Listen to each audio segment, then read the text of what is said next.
ওয়া আম্মা মান খাফা মাকামা রাব্বিহি ওয়া নাহান নাফসা আনিল হাওয়া ফাইন্নাল জান্নাতা হিয়াল মাওয়া। দুনিয়া নামক গ্রহ দেখে পাগল হইও না রে মুমিন। ঈমানের পাওয়ার নিয়ে আল্লাহ পাঠাইছেন, এখন তোমার শুধু আমলের বাজার করো। নামাজ আজান হয়েছে, মসজিদে যাও, নামাজ পড়ো, পর্দা করো, হালাল খাও। কিন্তু কিছু দুনিয়া দাঁড়াইসা, দুনিয়ার রং তামাশা দেখা আখিরাত আছে বলতেই তার মনে নাই।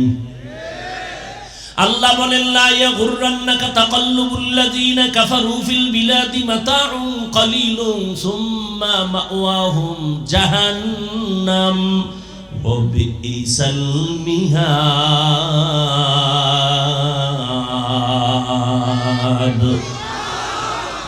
বেঈমান মুশরিক কাফেরের বানানো গুলশান দেখা পাগল হইও না রে উম্মত। আল্লাহ বলেন এগুলো দেখে পাগল হইও না, এগুলোর কোনো ভ্যালু নাই। বিউটি পার্লারের সৌন্দর্য দেখা সাইজা গুইজা একটা জান কালা সাদা হয়ে গেছে। এক চোরায় কয় আমি এইটা নিয়েই মরমই, ডানা কাটা ভরি। যখন বাসায় নিয়ে গেছে, অজু বা পানি লাগছে, রৌদ্র লাগছে, আসল চেহারা বাইরে গেছে। আমার এগুলো গেল, সেগুলো গেল। দুনিয়ার রংমহল এগুলো বিউটি পার্লারের মতো এখন দেখতেছো, কিছুক্ষণ পর থাকবে না, কিছুই না। রহমতের নবী যদি দোয়া করতেন উহুদ পাহাড় স্বর্ণ বানায় দাও, আল্লাহ দিতেন না? নবী বলেন আমি উল্টা দোয়া করছি, ও দয়ার মালিক আমারে গরিবী হালাতে রাখিও, গরিবী হালাতে মরণ দিও, কিয়ামতের দিন গরিবদের সাথে হাসর করাইও। রহমতের নবী বলেন এই গরিবেরা, বড় লোকের বাড়ি গাড়ি দেখে পাগল পারা হইও না। কিয়ামতের দিন বড় লোকের 500 বছর আগে গরিবেরা জান্নাতে চলে যাইবা। কয়শো বছর? কোন গরিব? এই ফলপট্টি আপনাকে এদিকে যারা গাঞ্জা গাঞ্জা খায় এই গরিব? কিছু গরিবের টাকা দেবেন, গিয়েই বিড়ি টানা শুরু করে। কেউ দোকানদারি করে সারা রাত তাস খেলে, ক্যারাম বোর্ড খেলে, জুয়া খেলে, আছে না নাই? লুড্ডু খেলে, মাইয়ার খবর নাই, পোলার খবর নাই, সংসারের চিন্তা নাই। আল্লাহ হেদায়েত দান করেন। আল্লাহ তাআলা বলেন দুনিয়ার পেছনে পড়ে কোনো লাভ নাই, দুনিয়া নামক গ্রহের কোনো মূল্য নাই। আর তোমরা যারা দুনিয়া দুনিয়া দুনিয়া ঘুরি ঘোরো, ঘুমের মধ্যেও দুনিয়া, নামাজে দাঁড়াইলেও দুনিয়া, এই দুনিয়া দুনিয়া যারা ঘুরিয়া আখিরাতের পেছনে ফালায় দিছে, ওরা দুইটা জিনিস চায়। কয় জিনিস? একটা চায় সম্মান আর একটা চায় শান্তি। কিন্তু আমি আল্লাহর জাতের কসম করে বলি, যারা আখিরাতকে পেছনে ফেলে দুনিয়ার শান্তি আর সম্মানের জন্য সব দিকে দৌড়ায়, ওরা সম্মানেও নাই, শান্তিতেও নাই। 10 তলা বিল্ডিং উঠায় লাভ কি যদি বিল্ডিং বাদ দিয়া জঙ্গলে ঘুমানো লাগে? সুইস ব্যাংকে টাকা রেখে লাভ কি যদি 14 গোষ্ঠী খাইতে না পারে? টাকা দিয়ে সম্মান কিনলে এই সম্মান থাকে না। আর আমার মাওলায় যদি সম্মান দেন, এই সম্মান কেউ নিতে পারে না। পারে? এই মুহূর্তে তাকায়া দেখো কত কান্না, কত কান্না। কিন্তু চেয়ারম্যানের চেয়ারের মেয়াদ শেষ, এমপির মেয়াদ শেষ, মন্ত্রীর মেয়াদ শেষ। কিন্তু আখিরাত ওয়ালারা যেই চেয়ারে বসে, ও চেয়ারের কোনো তো মেয়াদই নাই। কে দিছে সম্মান? আল্লাহ সম্মান দিছে। ও দুনিয়াদারেরা, যারা আখিরাত বাদ দিয়া দুনিয়ার পেছনে দৌড়াও, বলো কার পেছনে ঘুইরা কি পাওয়ার আশায় দাড়ি কেটে ফেলেছো? কার পেছনে ঘুরে ঘুরে কি পাওয়ার আশায় নামাজ বন্ধ করেছো? কয় টাকা পাবি? 5000 একটা টিনের ঘর। কিন্তু জানোনি তুই যার পিছনে ঘুইরা টাকার লোভে দাড়ি কাটছো, নামাজ ছাড়ছো, ও কত বড় স্বার্থপর, চান্দাবাজ আর ধান্দাবাজ। স্বার্থে যদি আঘাত লাগে দল থেকে নাম কাটবে না, কল্লা কেটে ফেলবে। সব চান্দাবাজ আর ধান্দাবাজ আল্লাহর মোহাব্বত নিয়ে যারা আছে এরা সম্মানেও আছে, শান্তিতেও আছে, এখনো আছে, এই মুহূর্তেও আছে। সম্মান দেয়ার মালিক কে? শান্তি দেয়ার মালিক কে? قال رسول الله صلى الله عليه وآله وسلم من أحب دنياه وذر بآخرته ومن أحب آخرته وذر بدنيا فآثروا ما يبقى على ما يفنى। যে ব্যক্তি দুনিয়াকে আপন করে নিল, আখিরাত বরবাদ হয়ে গেল। যে আখিরাতের আপন করবে, দুনিয়া তার পেছনে চলে যাবে। আর আল্লাহর নবী বলেন, ক্ষণস্থায়ী দুনিয়া পেছনে ফেলো, আখিরাতের অন্তরে জায়গা দিয়া দাও। ক্বালা রাসূলুল্লাহি সাল্লাল্লাহু আলাইহি ওয়া আলিহি ওয়াসাল্লাম আদ-দুনিয়া খুলিকাত লাকুম ওয়া আন্নাকুম খুলিকতুম লিল আখিরাহ। রহমতের নবী বলেন, পুরা দুনিয়া তোমার আমার গোলাম, আর তোমাকে আমাকে আল্লাহ বানাইছেন তার গোলাম। দুনিয়া তোমারে আমারে খুঁজবে, তুমি আমি কারে খুঁজবো? আল্লাহকে খুঁজো। তোমাকে আমাকে দুনিয়া খুঁজবে, তুমি আমি আল্লাহকে খুঁজি। কিন্তু এখন উল্টা হয়ে গেছে, তুমি আমি খুঁজি দুনিয়া দুনিয়া দুনিয়া, আর আল্লাহ তোমারে আমারে খুঁজে। আল্লাহ খুঁজ দিয়া ডাক দিছে ফজরের সময়, আসসালাতু খায়রুম মিনান নাউম, ওঠো আমার ঘরে এসে হাজিরা দাও। দুনিয়াদারেরা নাক টেনে ঘুমায়, ফজরের হাজিরায় একবারও যায় নাই। আল্লাহ কত দয়ার মালিক, একবারও রাগ করে নাই। আবার জোহরের সময় ডাক দিছে, আয় মসজিদে এসে হাজিরা দাও। বান্দা জোহরের হাজিরায়ও নাই, আল্লাহ তাআলা আবার দয়া করে ডাক দিছে, আসরের হাজিরায় আয়, হাইয়া আলাস সালাহ। নিমক হারাম, দুনিয়ার তালে পরে আসরের হাজিরায় মসজিদে যায় নাই। আল্লাহ রাগ করে পানি বন্ধ করেন নাই, খানা বন্ধ করেন নাই। মাগরিবে ডাক দিছে, আসো। নিমক হারাম, মাগরিবের হাজিরায় যায় নাই। আল্লাহ রাগ করে নাই। শেষবারে আল্লাহ এশার সময় ডাক দিছে, মুয়াজ্জিন ডাক দাও, বান্দা এশার হাজিরায় যায় নাই। আমার আল্লাহ কত দয়ার মালিক, ফজরেও হাজিরায় না পাইয়া, আসরে মাগরিব এশায় না পাইয়া, আল্লাহ এই কথা বলে নাই তোরে আমি আর চাই না, বরং আল্লাহ কয় এবার আমি রেডি, তোরে ডাকার জন্য আসতেছি। পাঁচ বেলায় ডাকলাম মুয়াজ্জিন দিয়ে, তুই আসলি না, এবার আমি আল্লাহ তোরে ডাকার জন্য আসতেছি। উদউনি আস্তাজিব লাকুম, আমি আল্লাহকে তুই যখন একটু সাড়া দিবি ডাকে আমি জবাব দেওয়ার জন্য। রাতের গভীর, যখন আসমান ঠান্ডা, জমিন ঠান্ডা, সব ঘুমায় যায়, জঙ্গলের প্রাণী ঘুমায়, গাছের পাখিরাও ঘুমায়, ঘরের মানুষ ঘুমায়, ওই সময় আমি আল্লাহ আমার মোহাব্বতের বান্দারে ডাকার জন্য প্রথম আসমানে আসি। ও বান্দা একটু সজাগ হইয়া আমারে মোহাব্বত করে একটা ডাক দাও। অতিও গভীর হয় রজনী যখন, নীরবে প্রভুর নাম জপিও তখন, প্রভুর করুণা যদি পাইবারে চাও, গভীর রাতে উঠে প্রভুর গুণগান গাও। আল্লাহ তাআলা বলেন, আমি তোমাকে প্রতিদিন ভোর রাত্রে ডাকতে থাকি। আলা মিন মুস্তাগফিরিন ফাগফির আলা, আলা মিন মুস্তারজিকিন ফারজুকা। কার রিজিকের প্রয়োজন আমার কাছে বলো, কার গুনাহ নিয়ে পাগল হয়ে গেছো ক্ষমা চাও। আমি আল্লাহ এখন তোমার জীবনের সব গুনাহ ক্ষমা দিব। এখন যদি আমি আল্লাহকে ডাক দাও, এখন লাইনটা বড় ক্লিয়ার, আমি আল্লাহ তোর এক ডাক পছন্দ করে তোর জীবনের সব গুনাহ মাফ করে দিব। ইয়া ইলাহি মুঝসে মুঝকো দূর কর, তাকে দেখো মুঝ মে তুঝকো এক নজর। আল্লাহ তাআলা বলেন এই দুনিয়া কিছুই না, মরার পরে তোমার অনন্ত কাল শুরু হয়ে যাবে, হাসরের ময়দান তোমার জন্য রেডি হয়ে যাবে। ওই দিন আদালতে হিসাব দেওয়া লাগবে, কেউ পালাবার কোনো সুযোগ নাই। হিসাব দেওয়ার চিন্তা করিয়া বান্দা তুমি এখন যদি গুনাহ থেকে নিজেরে বাঁচাইতে পারো, আমি আল্লাহ ওয়াদা করলাম তোমার ঠিকানা হবে জান্নাত। দুনিয়ার আদালতে কোনো আসামি যখন হাজিরা দিতে যায়, রাতের থেকে ঘুম হয় না, কালকে হাজিরা। বিচারক যদি ডান বাম করে ফেলে আমার উপায় কি? খানা পর্যন্ত বন্ধ।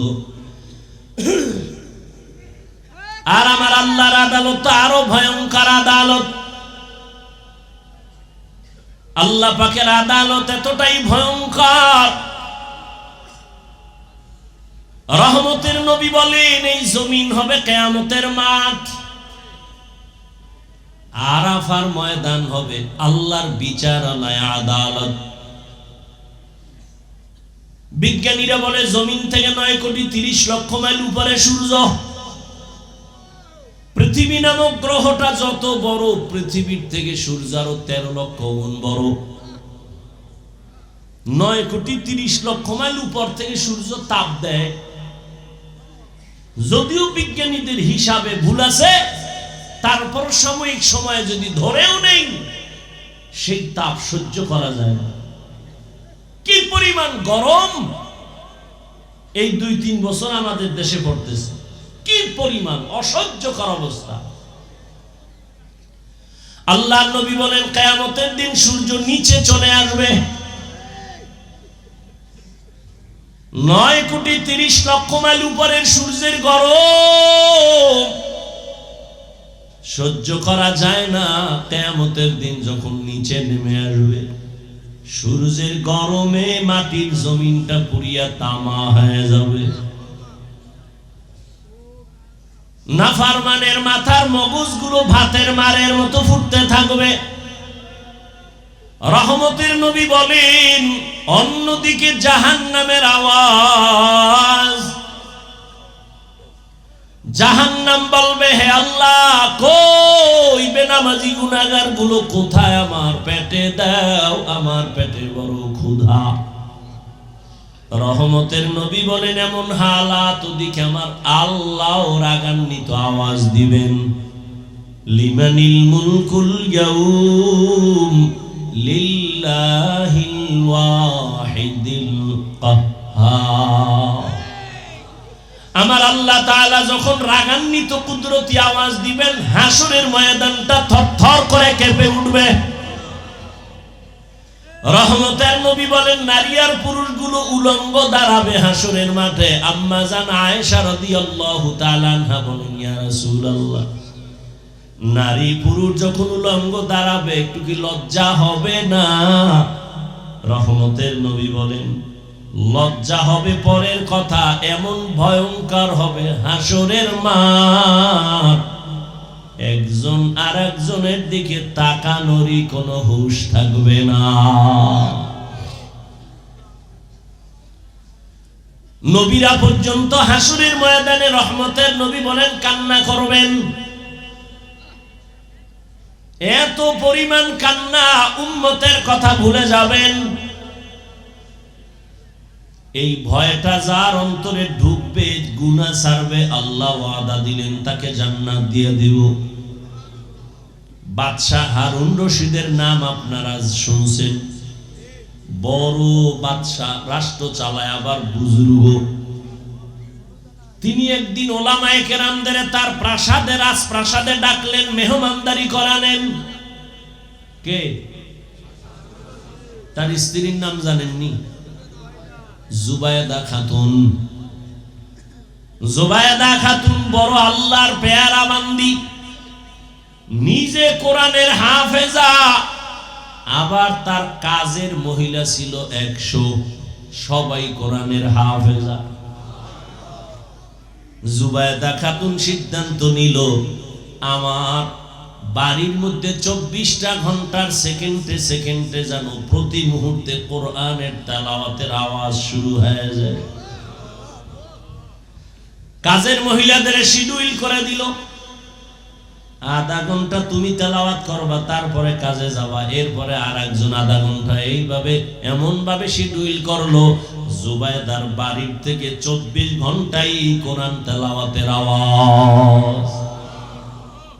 বাদশাহ হারুন রশিদ উলামায়ে কেরামের এক কাফেলারে মেহমানদারি করাইয়া এবার বলে, আমি আপনাদের ডাকছি আমার একটু জিনিস জানার জন্য। উলামায়ে কেরাম বলেন, কি জানতে চান? আপনারা তো আমাকে চিনেন। বলে, হ্যাঁ চিনি তো। কথা হলো, আমাকে একটু রেজাল্ট দিবেন আজকে। বলে, কি রেজাল্ট? বাদশাহ হারুন রশিদ বলে, বলবেন আমি জান্নাতি নাকি জাহান্নামী? উলামায়ে কেরাম এক আওয়াজ দিলেন, এটা কেমনে বলা যায়? আপনি ভালো কাজ করলে বলা যাবে আপনি জান্নাতের পথে আছেন, তবে জান্নাতি বলা যাবে না। আপনি যদি অন্যায় কাজ করেন তো বলা যাবে জাহান্নামের পথে আছেন, কিন্তু আপনি জাহান্নামী বলা যাবে না। বাদশাহ হারুন রশিদ তো দুনিয়াদার বাদশাহ না, আল্লাহওয়ালা বাদশাহ। কি? হ্যাঁ। আর এখন মানুষ কি বলে, হুজুরেরা কিছু বুঝে না, এরা গাঞ্জা খায় সব বুঝে। পৃথিবীর সব থেকে জ্ঞানের ভান্ডার কোরআন, আর এই কোরআন যার সিনে আছে সে হলো শ্রেষ্ঠ জ্ঞানী।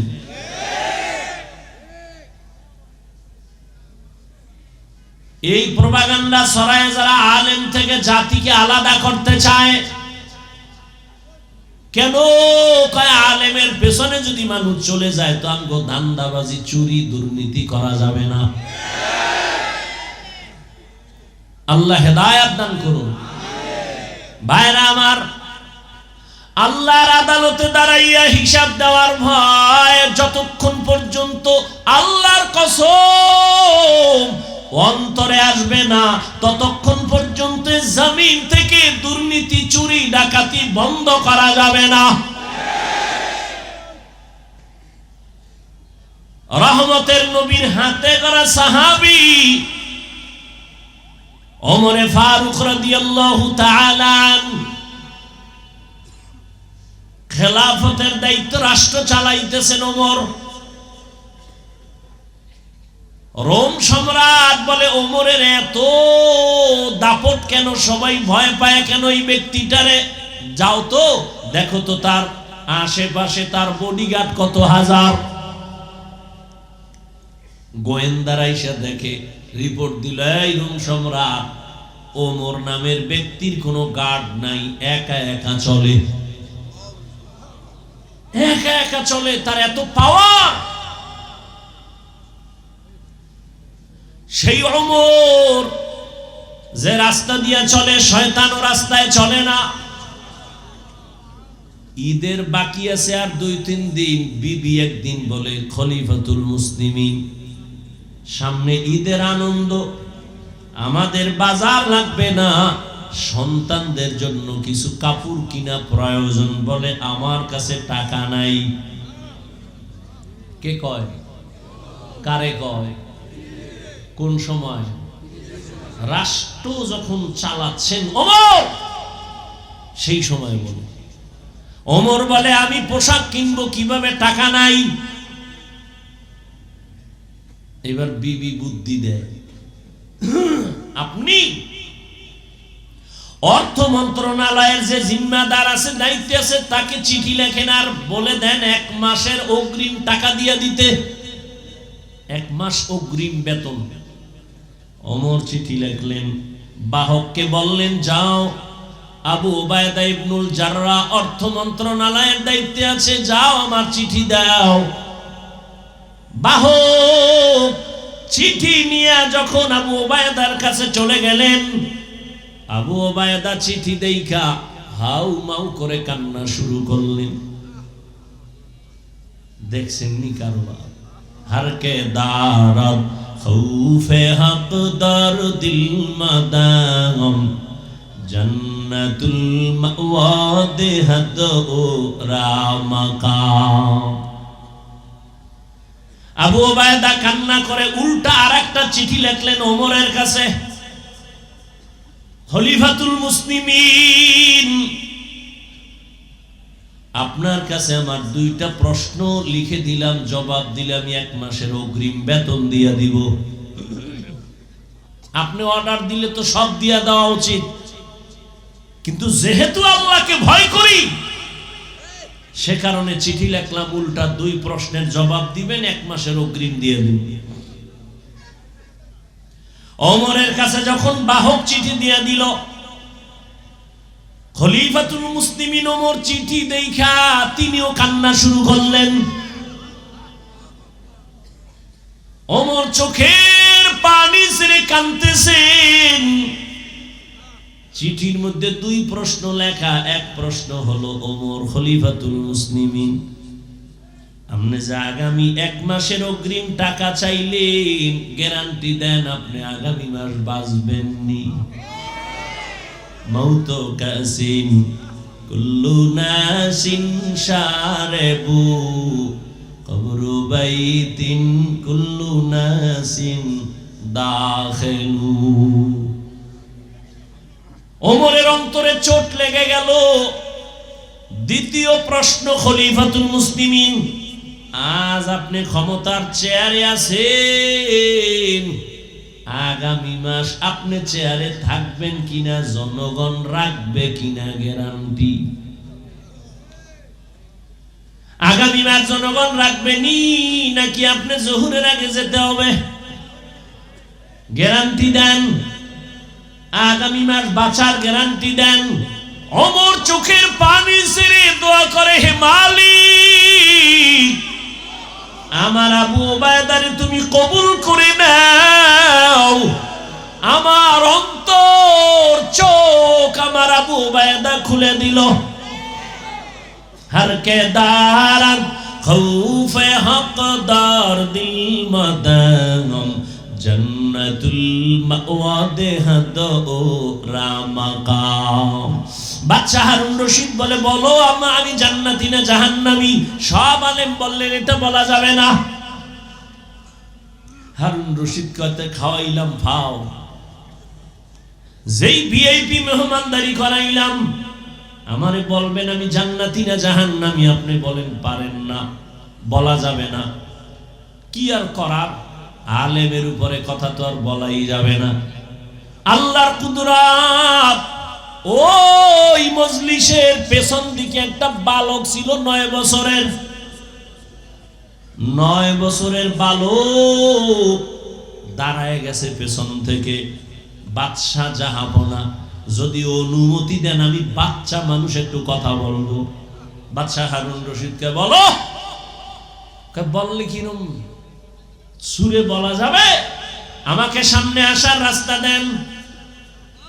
সব আলেমরা চাইয়ে রয়েছে। এই বাচ্চাকে সামনে এসে গেল। এবার আপনার প্রশ্ন কি? আমি জান্নাতি না জাহান্নামী? জবাব দাও। 9 বছরের বালক কয়, জবাব দিতে আমি পারবো, তবে আমার প্রশ্ন আছে। কি? কয় যে প্রশ্ন করে সে বড় না জবাব দেয় সে বড়? কে বড়? কে বড়? বাদশা হারুন রশিদ তো আল্লাহর প্রিয় বান্দা বলে, যে জবাব দেয় সেই তো প্রশ্নকারীর থেকে তুলনামূলক বড়। বেয়াদবি মাফ করবেন, সিংহাসনে আমারে বসায় দেন, আপনি নিচে আসেন। দুনিয়াদার বাদশা না। বাদশা হারুন রশিদ কয়, এই উজির নিচে বিছনা কর, আমি নিচে নামবো, ওরে এখানে বসায় দাও। বাদশা হারুন রশিদ নিচে গিয়া বসলেন। 9 বছরের বালকের সিংহাসনে বসায় দিছে।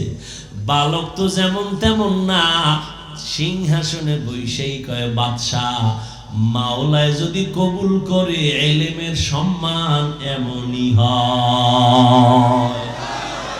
ইলমেরা এজাজু করদন বেহিসাব, খলকেরা দাদন জওয়াবে বাসওয়াব, হক না দারদ দোস্তে খলকা জারেরা নিস্তে ই খসলত একে দিনদারেরা।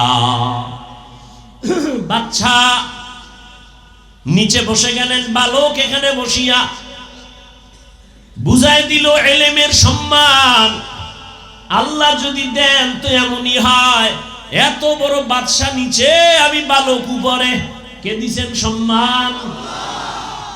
এবার আবার প্রশ্ন করেন, বলে প্রশ্ন হলো আমি জান্নাতি না জাহান্নামী? বালক এবার ডাক দিয়ে বলে, বাদশা আমাকে বলেন আপনার জীবনে এমন কোন সুযোগ আর ছিল নি যে আপনি জিনা করতে পারবেন? আল্লাহর আযাবের ভয়ে আপনি সে জিনা করেন নাই। গুনাহ করার সুযোগ ছিল, চাইলেই আপনি দরজা লাগায় গুনাহ করতে পারতেন, কিন্তু আমার আল্লাহর আদালতে দাঁড়াবার ভয় আপনি গুনাহ করেন নাই, অন্যায় করেন নাই। এমন কোন দিন আপনার আসেনি? বলে একবার আর দুবার না, এরকম বহু সুযোগ আমার আছে। আমি চাইলেই গুনাহ করতে পারতাম, চাইলেই জিনা করতে পারতাম, কিন্তু আমার মালিকের আযাবের ভয়,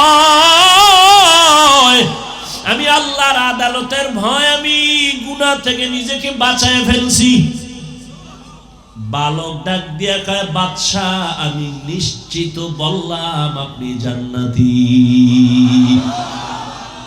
ওলামায়ে কেরাম গরম হয়ে গেল। আমরা এতগুলো ওলামায়ে কেরাম কেউ বলতে পারলাম না বাদশা হারুন রশিদ জান্নাতি না জাহান্নামী। তুমি কেমনে বলছো বাদশা হারুন রশিদ জান্নাতি? বলে হ্যাঁ আমি বলেছি। দলিল দিব, দলিল নাও। দলিল আমার বাবার দেওয়া না, দাদার দেওয়া না, আল্লাহর কোরআন। ওই দলিলেই বলেছি বাদশা হারুন রশিদ জান্নাতি। দলিল কি? এই আয়াত, ওয়া আম্মা মান খাফা মাকাম রাব্বিহি ওয়া নাহান নাফসা আনিল হাওয়া ফাইন্নাল জান্নাতা হিয়াল মাওয়া। আল্লাহ ওয়াদা করেছেন আমার আযাবের ভয়ে, শাস্তির ভয়ে, আমার আদালতে হিসাবের ভয়, যারা দুনিয়াতে গুনাহ থেকে নিজেকে বাঁচাবে আমি আল্লাহ ওয়াদা দিলাম সে জান্নাতি। আতিনা ফি দারে দুনিয়া না হাসান, আতিনা ফি দারে উকবা না হাসান, ইয়া গিয়াসাল মুস্তাগীসিন ইহদিনা লিফতিখারা বিল উলুমে ওয়াল গিনা। হর গোরি দে নেকো তু তৈয়ার হ্যায় জু না মাঙ্গে উসসে তু বেজার হ্যায়। আর আল্লাহর ভয় অন্তরে জমা করার জন্যই তো এই ওয়াজের আয়োজন। আল্লাহওয়ালাদের নেক নজর, আল্লাহওয়ালাদের মজলিসে বসিয়া আখিরাতের আলোচনা শুনিয়া অন্তরে ভয় ঢুকাও। ওরে এই দুনিয়া কিছুই না। আজ আমার বাড়ি গাড়ি যাই বলি, কিন্তু কিছুই আমার সঙ্গে যাবে না। তিনটা সাদা কাফনের প্যাকেট হইয়া যেদিন ঢুকিয়া যাওয়া, এখন আমার জন্য কত সম্মানের গাড়ি আর চেয়ার, তখন আমারে তিনটা কাফনের একটা কাফন কেউ বানাইয়াও দিবে না। ওরে আমার মাওলার পরিচয় না নিয়া, গুনাহ নিয়াই যদি কবরের মধ্যে রওনা দাও, ওরে আজরাইল যদি আইসা দেখে, ও যুবক তোমার কানের ভেতরে গানের তাল লাগানো আর মোবাইলে তুমি গুনাহ দেখতেছো, আজরাইল আইসা যদি এর মধ্যে ধরিয়া ফালায়, ওই অন্ধকার কবরে যখন যাইবা, ওই কবর তখন তোমাকে আর রেহাই দিবে না, ছাড় দিবে না। এরে নবীর উম্মতের দল, ওই কবরের আযাব সহ্য করার শক্তি কিন্তু কারো হবে না। এরে আল্লাহর বান্দারা, এই ভয়টা সাহাবায়ে কেরামের মধ্যে যখন ঢুকছে, আজীবন তারা কান্না করে করে আল্লাহর মোহাব্বত নিয়ে চলছেন। এরে আল্লাহর গোলাম, এখনো সময় আছে, তওবা করো। আল্লাহওয়ালাদের নেক নজর ছাড়া অন্তর সোজা করা কোনোভাবেই সম্ভব না। আল্লাহর ভয় অন্তরে জমা করার জন্য আল্লাহওয়ালাদের নেক নজরের বিকল্প কোনো রাস্তা নাই। औलियारा कारे उक़बा इख्तियार जाहिलारा कारे दुनिया इख्तियार। আল্লাহ ওয়ালাদের সোহবত অন্তরে আল্লাহর ভয় ঢুকানোর একমাত্র পথ। এজন্য আমরা গুনাহমুক্ত হইয়া আল্লাহ ওয়ালার নেক নজর নিয়া জান্নাতি হইয়া কবরে যেতে চাই ইনশাআল্লাহ।